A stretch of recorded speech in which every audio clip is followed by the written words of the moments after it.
देखा गया है कि लोग भारतीय सेना को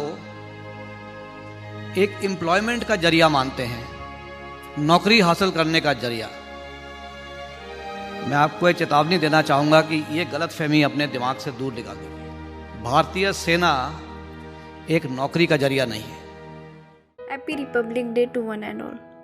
इस रिपब्लिक डे पर हम एनएसएस के मेंबर्स देश के पहले chief of defence staff general Bipin Rawat को श्रद्धांजलि देकर उनकी शहादत को याद करते हैं। देश के पहले सीडीएस जनरल बिपिन रावत का जन्म 16 मार्च 1958 को उत्तराखंड के पौरी में गढ़वाली परिवार में हुआ था।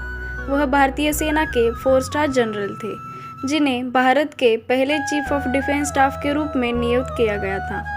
उन्होंने अपनी स्कूलिंग देहरादून के Cambrian hall school and saint Edward school Shimla में प्राप्त की और नेशनल डिफेंस एकेडमी खड़कवासला और इंडियन मिलिट्री एकेडमी देहरादून में शामिल हो गए, जहां उन्हें स्वॉर्ड ऑफ ऑनर से सम्मानित किया गया। रावत पहली बार 16 दिसंबर 1978 में 11 गोरखा राइफल्स की 5वीं बटालियन में कमीशन हुए थे।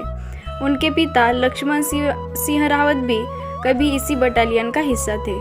उन्होंने पूर्वोत्तर में आतंकवाद को कम करने में महत्वपूर्ण भूमिका निभाई थी और मेजर से लेकर वर्तमान सीडीएस तक विभिन्न सेवाओं में काम किया। उनके करियर का एक मुख्य आकर्षण म्यांमार में 2015 का सीमा पार ऑपरेशन था, जिसमें भारतीय सेना ने NSCN के आतंकवादियों द्वारा घात लगाकर सफलतापूर्वक जवाब दिया था। यह मिशन की देखरेख में दीमापुर स्थित ऑपरेशन कमांड से चलाया गया था। रावत की कुशलता और तजुर्बे को देखते हुए भारत सरकार ने उन्हें 1 जनवरी 2020 को देश का पहला सीडीएस नियुक्त किया था। इससे पूर्व वो भारतीय थल सेनाध्यक्ष के पद पर 31 दिसंबर 2016 से 31 दिसंबर 2019 तक पद पर रह चुके थे। प्रधानमंत्री मोदी ने 2019 में लाल किले के प्राचीर से स्वतंत्रता दिवस के मौके पर तीनों सेनाओं के अध्यक्ष के रूप में एक chief of defence staff CDS post बनाने का ऐलान किया था। इन्हें मिले हैं कई सेना मेडल्स।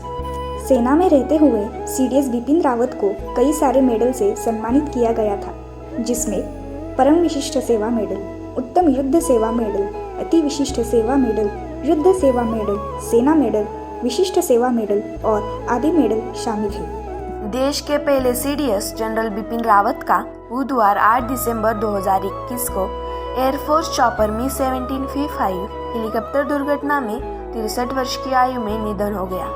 तमिलनाडु के कुन्नूर में क्रश हुए चॉपर में उनके साथ उनकी पत्नी मधुलिका रावत और 12 अन्य सदस्य मौजूद सभी हेलीकॉप्टर क्रश का शिकार हो गए। आज भले ही बिपिन सर हमारे बीच नहीं, लेकिन जो सोल्जर्स अपनी जान को त्याग करके देश को सुरक्षित रखने का जिम्मा उठाते हैं, सच में वही असली हीरोज है, वही असली वीर है। और वीर कभी मरते नहीं, उनके कर्म उन्हें जिंदा रखते हैं। आपका बहुत बहुत शुक्रिया बिपिन सर। जय हिंद, जय भारत।